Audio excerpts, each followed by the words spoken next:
Ashok Jindal sir, professor doctor Vinay Rathore sir, अन्य सभी professor और डॉक्टर्स, आदरणीय प्रोफेसर डॉक्टर्स और मेरे प्यारे बंधु, जैसा कि मुझे आज बहुत हर्षित फील हो रहा है, बहुत उल्लासित फील हो रहा है कि ये मुझे रोल मॉडल के रूप में देखा जा रहा है। ऐसे तुम्हारे मन में कहीं से विचार आए हैं तो मुझे भी ऐसे ही संगति देख के या फिर ऐसे ही सेवांकुर भारत से ही ऐसे अन्य और अनेकों, जैसे कि मेरा एग्जांपल दिया जा रहा है वैसे ही मैंने बहुत सारे अनेकों एग्जांपल सुने हैं जिन्होंने ऐसा काम किया। उनको देखकर मुझे भी प्रेरणा मिली कि ऐसा काम किया जा सकता है। तो मैंने कहा कि शायद तुम भी किसी के लिए इस तरह से बन सकते हो कि तुम्हें देख के भी लोगों के मन में विचार आए। विचार शून्य से नहीं आते हैं, हमारे आसपास की संगति से, हमारे आसपास के लोगों से, उनसे सुन के या जो भी बोले, हमारे एनवायरनमेंट से ही विचार आते हैं। तो बात ये कि प्रेरणा कहाँ से मिली। सर ने भी बोला था कि प्रेरणा, हमें समय समय पर प्रेरणा की आवश्यकता रहती है। तो प्रेरणा संगति से ही आती है, जैसे कि हमने या जो विचार हम सुनते हैं या जो किताबें हम पढ़ते हैं, जिस संगति में हम रहते हैं, और वो प्रेरणा का स्रोत, वो संगति मेरे लिए बना सेवांकुर भारत। सेवांकुर भारत में से हम कैसे जुड़े, तो सेवांकुर भारत छत्तीसगढ़ प्रांत में हम विभिन्न तरह के वनवासी क्षेत्र में कैंप करते थे। उसमें हमारी डॉक्टर आनंद जोशी सर से मुलाकात हुई और वहीं से सेवांकुर भारत का परिचय हुआ। तो सेवांकुर भारत में फिर अन्य उनका एक फ्लैगशिप इवेंट बोल सकते हैं उसको, 1 वीक फॉर नेशन, 1 सप्ताह देश के नाम। उसमें वनवासी क्षेत्र में रह के आपको 7 दिन तक वहाँ पे रहना होता है। 7 दिन में पूरा आना जाना इंक्लूड होता है, वहाँ पे रहना, और 1-2 दिन का चिकित्सकीय शिविर भी होता है। उस शिविर में बहुत सारी चीज़ें देखने और सीखने को मिलती है। तो ऐसा सेवा के बारे में जैसे कि हम सभी से पूछा जाता है कि डॉक्टर क्यों बनते हैं। जैसे हम फर्स्ट ईयर में आए थे तो हमारे प्रोफेसर, एनाटॉमी के प्रोफेसर थे, और उन्होंने हमसे पूछा कि आप लोग डॉक्टर क्यों बने हैं। तो बहुत सारे लोगों का विचार था कि सेवा करनी है, समाज की सेवा करनी है, देश की सेवा करनी है। बहुत सारे लोगों को पैसा कमाना था। कुछ लोगों ने बोला कि मम्मी पापा ने बोला इसलिए डॉक्टर बने। तो वो जो एक विचार है कि सेवा करनी है, तो सेवा करनी है, ये प्रोफेशन सेवा मतलब हमारे लिए एक एक्स्ट्रा एज होता है, एक एक्स्ट्रा बेनिफिट है कि हमें सेवा के लिए कुछ अलग से कुछ काम नहीं करना, हमारा जो काम है उसी में सेवा इंक्लूडेड है। तो वो ये जब विचार मुझे पता चला कि हाँ, हमें तो सेवा के लिए कुछ अलग से काम करना ही नहीं, तो ऐसे विचार सुनना, देखना और ये बातें सुनना, बातें करना तो बहुत शुरू से फर्स्ट ईयर से ही सुनते देखते आ रहे हैं। माहौल हमारे कॉलेज में, यूनिवर्सिटी में वैसा होता है। पर जो बातें सुनना तो ऐसा लगता है हाँ ठीक है बातें हैं, पर हमारे आसपास जो हम जो देखते हैं ज़्यादा चीज़ें वहाँ से मैच करते हैं, तो दर्शन से हमारे विचार बदलते हैं। तो ये जो एक 1 वीक फॉर नेशन या 3 डेज फॉर नेशन का जो प्रोग्राम होता है, इसमें हमें समाज दर्शन देखने को मिलता है कि हम उस समाज में जाते हैं, वहाँ पे रहते हैं, उन्हीं वनवासी बंधुओं के साथ में कुछ एक दिन तक उन्हीं के साथ में, उन्हीं के घर में रहना पड़ता है। वो जो हमें देते हैं वही हम खाते हैं, और उसी क्षेत्र में मेडिकल कैंप ऑर्गेनाइज करके वापस आते हैं।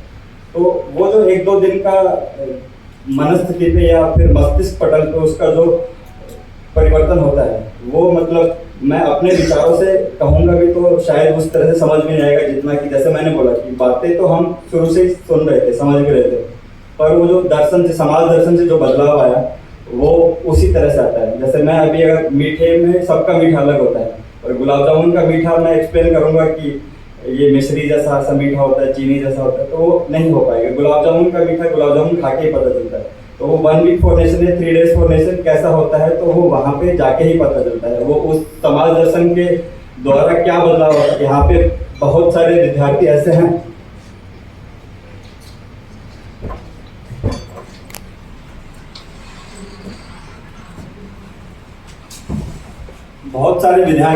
जिन्होंने सेवांकुर भारत के थ्रू 1 वीक फॉर नेशन, हमारे 21 बैच के और 23 बैच के बहुत सारे विद्यार्थी ऐसे जिन्होंने 3 डेज फॉर नेशन, 3 दिन देश के नाम और 1 सप्ताह देश के नाम ऐसे प्रोग्राम किए हैं। तो उनको उस बारे में थोड़ा सा समझ होगी।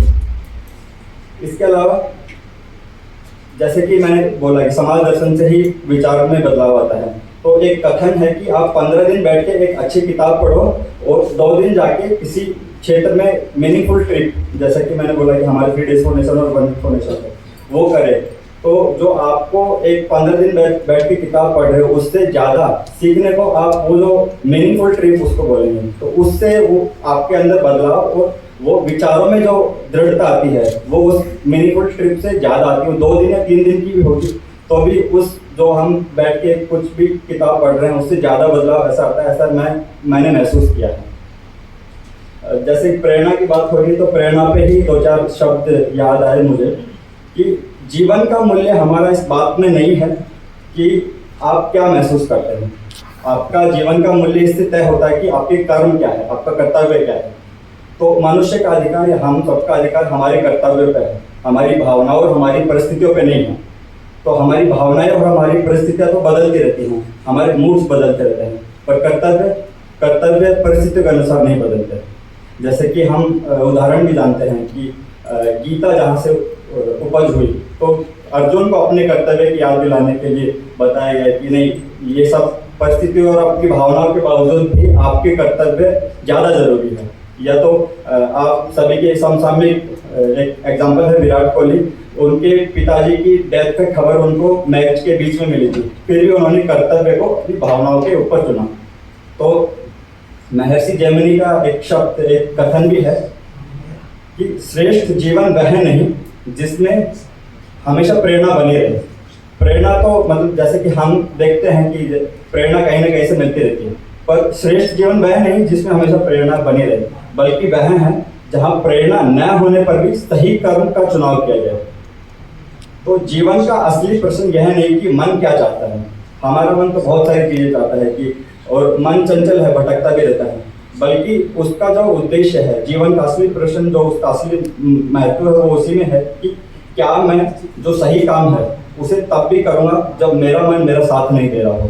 जैसे कि हम रणभूमि में अर्जुन का उदाहरण देकर समझ सकते हैं कि उनका मन तो साथ नहीं दे रहा था, पर उनका कर्तव्य उनको करना ही पड़ा, और वो उसी कर्तव्य की वजह से आज हम उनको शायद महान मानते हैं। तो ये प्रेरणा की बात थी। अभी मैं अपने कुछ अनुभव बताना चाहता हूँ अबुझ माड़ के। अबुझ माड़ मतलब जैसे नारायणपुर को अबुझ माड़ भी बोलते हैं। अबुझ मतलब जिसको अभी तक बूझा नहीं गया हो, माड़ मतलब जंगल। तो अबुझ माड़ में जैसे कि नाम से आ रहा है कि बहुत सारी जगह ऐसी है जहाँ तक अभी लोग पहुँच भी नहीं पाए। सर्वे उसका अभी करंटली चल रहा है। वो क्षेत्र ऐसा क्षेत्र है, मतलब पूरे भारत में ऐसा 2 ही क्षेत्र हैं जिनका भी सर्वे नहीं हुआ, एक अबुझ माड़ और दूसरा अंडमान निकोबार में। तो अभी करंटली वहाँ पे सर्वे चल रहा है। तो जशपुर वाली यात्रा का मतलब हम जो मैंने बताया कि मेरे मस्तिष्क पटल में, मेरे मन स्थिति में कैसे बदलाव हुआ। तो हमारी 2-3 दिन की जशपुर की यात्रा थी, तो उसी यात्रा के द्वारा बदलाव हुआ। और उस यात्रा से बहुत सारे ऐसे चिकित्सकों से मिलना हुआ। एक सिटी वे सर्जन है जो वहाँ पेरिफेरी में रह के काम कर रहे हैं, डॉक्टर परवीन सर नाम है उनका। और ऐसे ही 2-3 डॉक्टर से और मुलाकात हुई जो सेवाओं में भारत एसोसिएट है। तो उनको देख के ऐसा लगा कि शायद ये भी इस तरह से भी जीवन हो सकता है, या फिर ऐसी जगह जहाँ पे आवश्यकता है वहाँ पे भी काम किया जा सकता है। तो वो एक विचार का जो उपज है या बीज है वो वहीं से आ गया था, जो जशपुर पे वनवासी कल्याण आश्रम में जो एक विजिट हुई थी उसी से। फिर मन पर फिर भी जशपुर की प्राकृतिक सौंदर्य की वजह से वहीं पे अटका हुआ था कि वहीं पे काम करना है।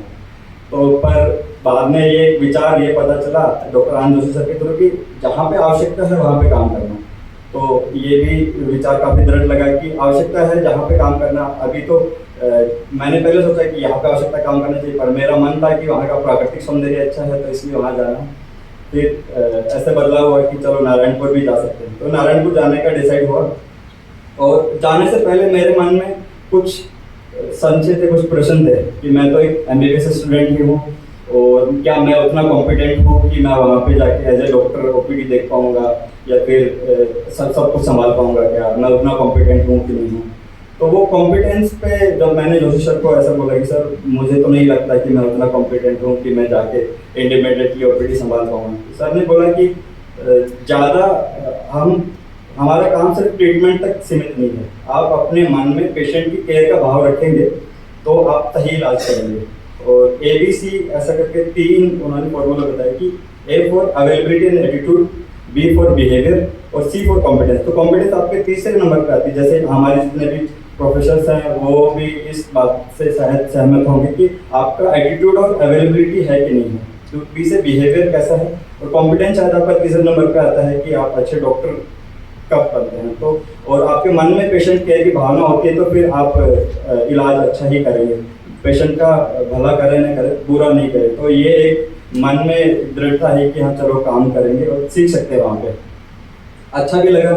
शुरू शुरू में जाते बारिश का मौसम था, अच्छे मेडिकल, जब मैं गया था तभी जुलाई थी, यही इसी तरह का बारिश का मौसम था। तो वहाँ की जो आबूझमाड़ का जो क्षेत्र है वहाँ बारिश के समय पे वो अपने सौंदर्य के पीक पे होता है। तो उसका सौंदर्य वहाँ पे जाते वातावरण सब अच्छा लगा, ऐसे रहने में मुझे कोई तकलीफ नहीं आई, एकदम सब कुछ अच्छा था। कुछ वृद्ध लोगों की भाषा में तकलीफ होती थी कि वो जो बोल रहे हैं उनकी माड़िया और हल्वी दो ऐसे दो करके भाषा होती है। तो माड़िया भाषा में बोल रहे हैं तो हल्वी या तो गोंडी में बोल रहे हैं। तो उनके साथ या तो कोई अटेंडर होता था, और समय के साथ मुझे भी कुछ कुछ शब्द समझ में आ गए कि मैं उनकी भाषा समझ के और उनका इलाज कर पाऊँ, ऐसा होता गया। तो पेशेंट की बीमारियां तो सब सामान्य वही सर्दी खांसी जुकाम होगा, पर एक जो एंडेमिक डिजीज है वहाँ पे मलेरिया बहुत ज़्यादा फैला हुआ है। जंगल की वजह से बहुत ज़्यादा मलेरिया है, और इवन ऐसी परिस्थितियाँ भी होती हैं जहाँ पे मलेरिया की वजह से डेथ हो जाती है। इसी में एक अनुभव है वो साझा करना चाहता हूँ कि एक 9 से 11 साल का बच्चा था जो मेरे पास लाया गया ब्रॉडबेड। तो जब उसको लेके आए थे तो लगभग 11:30 के आसपास बजे हुए थे। तो 11:30 उस समय हो रहा था, और वो 8 बजे से उसका बड़ा भाई ऑलरेडी जिला अस्पताल में भर्ती था, और माताजी एज अटेंडर बड़े भाई के साथ में थी, और छोटा भाई घर पे था, और घर पे शायद किसी ने ध्यान नहीं दिया, और 2-3 दिन से उसको ये क्या बोलते सीजर्स भी थे, ऐसा बोला जाता है, सेरेब्रल मलेरिया के सिम्टम्स लग रहे थे। और जब वो उस पर एकदम रिस्पॉन्स करना बंद कर दिया और मुंह से झाग आना शुरू हो गई, तब वो उसको पुजारी के पास लेके गए वहाँ के लोग। तो 8 बजे से 11 बजे तक वो पुजारी के पास में ही थे, और 11 बजे लगभग हमारे हॉस्पिटल में लेके एक शिक्षक ने उनको हॉस्पिटल में आने के लिए बोला, तो वो हॉस्पिटल में आए। तो फिर CPR वगैरह दिया 20 मिनट तक, और कुछ नहीं कर पाए। फिर वो बोले कि डिक्लेयर किया कि ब्रॉड डेड है, फिर वो जिला अस्पताल में ले गए, वहाँ पे भी डिक्लेयर किया ब्रॉड डेड है। तो ये इससे मतलब ये बहुत गहरा अनुभव उस समय पे हुआ था, जब मैंने कुछ समय बाद जो है सर को बताने की कोशिश की थी, तो मैं बहुत देर तक रोया था उस समय। अभी बहुत सारे लोगों को बता दिया है तो थोड़ा उतना भावनाओं में बदलाव नहीं आता है। तो ये परिस्थिति ऐसी है कि इस तरह, इसका मतलब ये नहीं है कि वहाँ पे मतलब ये बताना ही चाहता हूँ कि अवेयरनेस नहीं है, लोगों में जानकारी भी नहीं है कि कहाँ पे जाना है, क्यों जाना है। तो ये एक थोड़ा सा जिसकी वजह से मुझे लगता है कि आवश्यकता है कि हम लोग वहाँ पे जाएं। पर वहाँ के लोग बिल्कुल सरल हैं, इतने सरल हैं कि आप जितनी भी बातें बताओगे, डांट भी दोगे तो कुछ नहीं बोलेंगे, और सब बातों में हाँ हाँ करके बोलेंगे कि हाँ आप सब सही बता रहे हो, सब सुनेंगे, और आपको घर पे भी बुलाएंगे। एक जो सबसे अच्छी चीज़ मुझे लगी कि उनके पास जितनी भी सारी चीज़ें होती हैं प्रकृति से उतना ही लेना है जितनी आवश्यकता है। संग्रह का भाव बिल्कुल नहीं है कि मुझे ये भी इकट्ठा कर लेना है, इतना रख लेना है, उतना रख लेना है। जैसे हमारे पास होता है कि हमें 10 साल के लिए इकट्ठा करके रखना है आगे के लिए। तो वो एक समझने सीखने मुझे लगा था कि मैं वहाँ पे काफ़ी कुछ देने जा रहा हूँ, सेवा करने जा रहा हूँ, जो पहले वाला भाव था। फिर अभी 1 साल बाद जब वापस आ रहा हूँ तो ऐसा लग रहा है कि दिया तो बहुत कुछ कम है, सीखा बहुत ज़्यादा है। वहाँ से उन लोगों से जो मिला है वो जितना मैंने दिया है उसकी तुलना में बहुत अत्यधिक है। उन लोगों का जो सरल भाव है, और लोगों में लोग किस तरह से हो सकते हैं, या प्रकृति के प्रकृति के साथ किस तरह से हम सामंजस्य में रह सकते हैं, ये उनसे बेहतर और कोई हमको सिखा नहीं सकता। अत्यंत सरल होते हैं जितने, जैसे कि मैंने बताया उनको, और बाकी सब तो अच्छा ही था। आवश्यकता है सिर्फ जागरूकता की। मुझे जो मेरा जो अनुभव था वो ये था कि जागरूकता की बहुत आवश्यकता है, कि हेल्थ सीकिंग बिहेवियर जिसको बोलते हैं, तो वो उनका पहले, मैं इसमें ऐसा मानता हूँ कि शायद उनकी भी गलती नहीं है, क्योंकि हम तो अभी जाने लगे हैं 50-60 साल से, या फिर 1000-1500 सालों से, तो उनका जो ट्रेडिशनल मेडिसिन है वहीं उनको जिंदा रखे हुए, तो उनका विश्वास शायद ट्रेडिशनल मेडिसिन पे ज़्यादा है। जो भी उनके गांव के जो पुजारी हैं, तो पहले डॉक्टर उनके वो जब रेफर करते हैं तब हमारे पास में आते हैं। तो ये अच्छा है कि धीरे धीरे उनके, हम जैसे लोग वहाँ पे पहुँच रहे हैं, तो उनको विश्वास बढ़ रहा है। उनको ज़रूरत है हमारे विश्वास की, हमारे अपनत्व की। हम जाके वहाँ पे दिखाएं कि हम भी वैसे ही हैं जैसे वो हैं, और उनके साथ सामंजस्य में रह सकते हैं।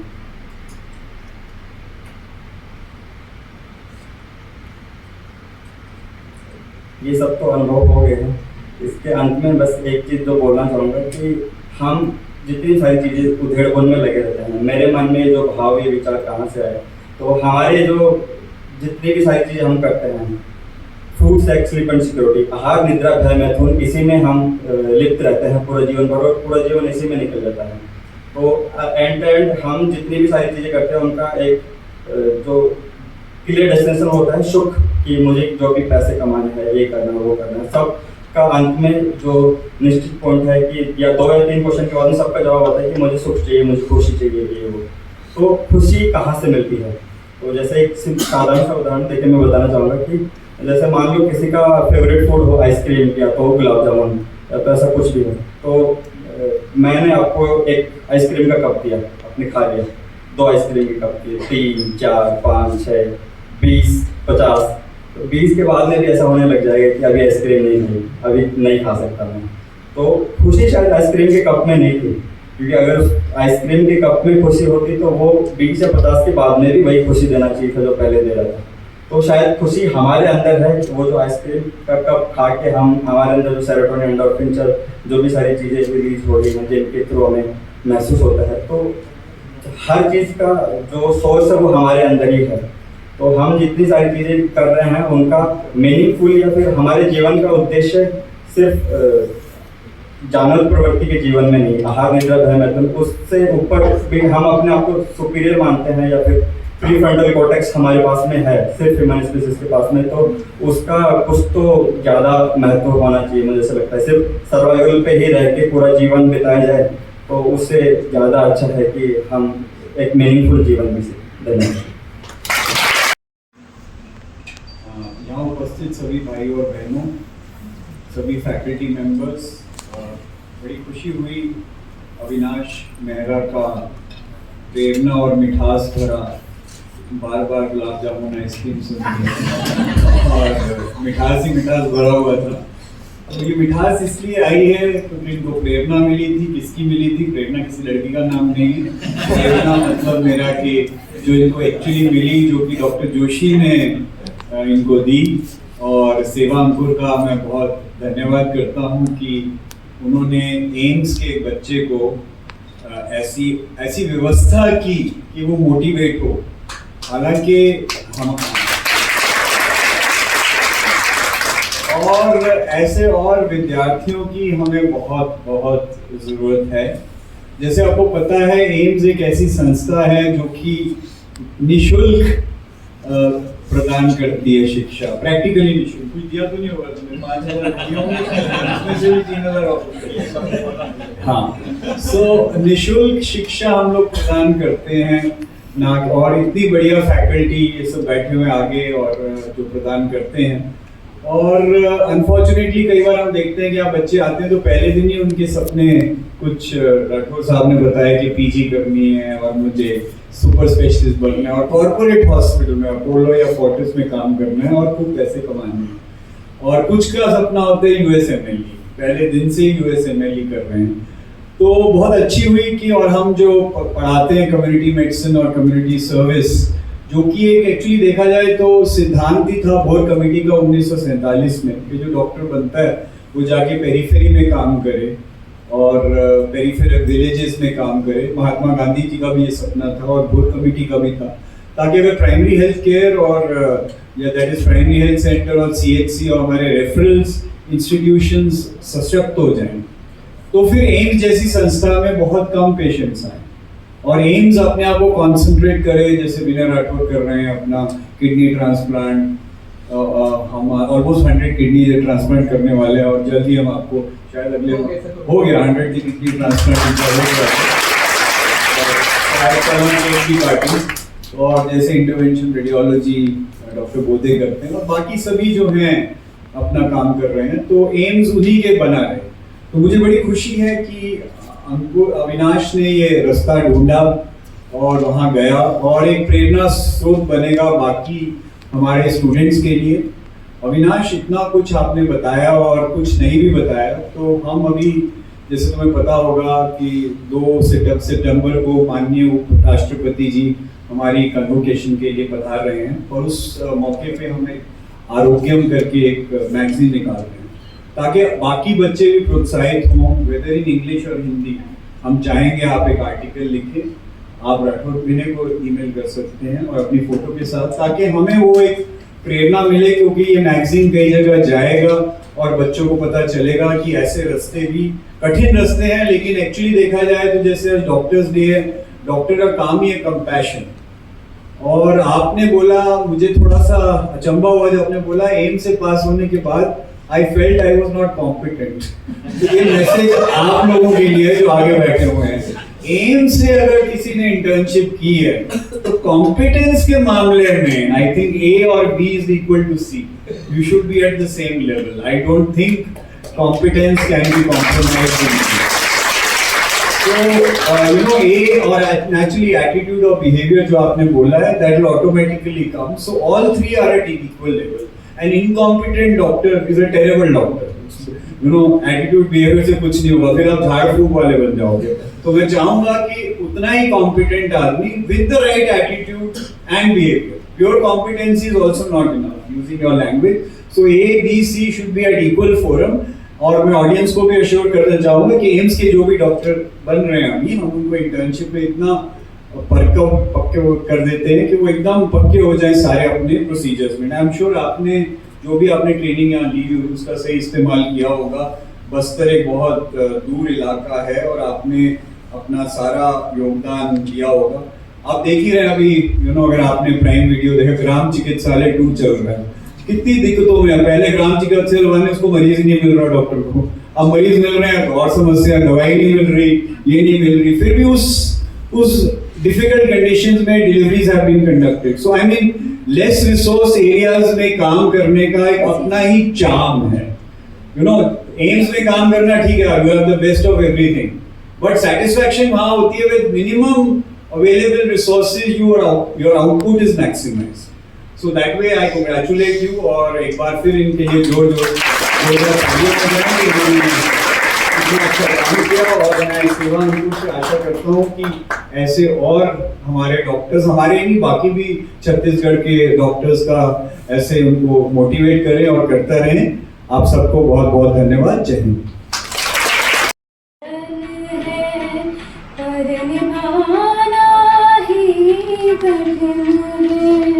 साधना का पथ कठिन है, साधना का पथ कठिन है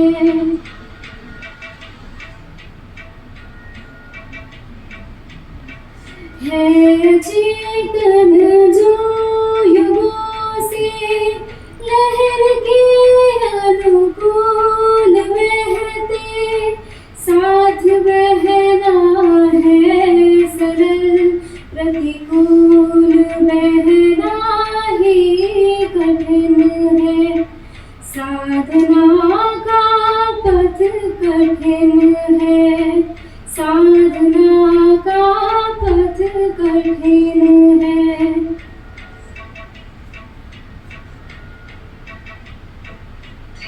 शलभवर जलना सरल है, प्रेम की जलती शिखा पर स्वयं को तिल तिल जलाकर दीप बनना ही कठिन है। साधना का पथ कठिन है, साधना का पथ कठिन है।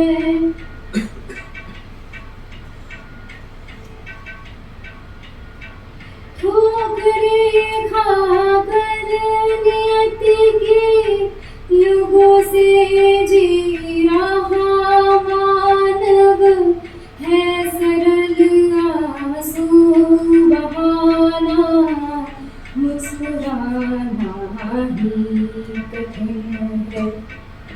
साधना का पथ कठिन है, साधना का पथ कठिन है।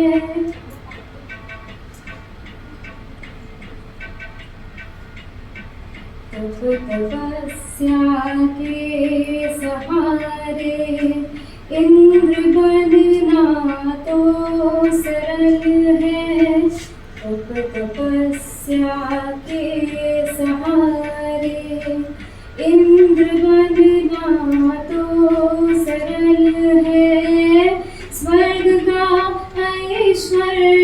पाकर मत भुलाना ही कठिन है। स्वर्ग का ऐश्वर्य पाकर मत भुलाना ही कठिन है। शपथ लेना तो सरल है, पर निभाना ही कठिन है। साधना का पथ कठिन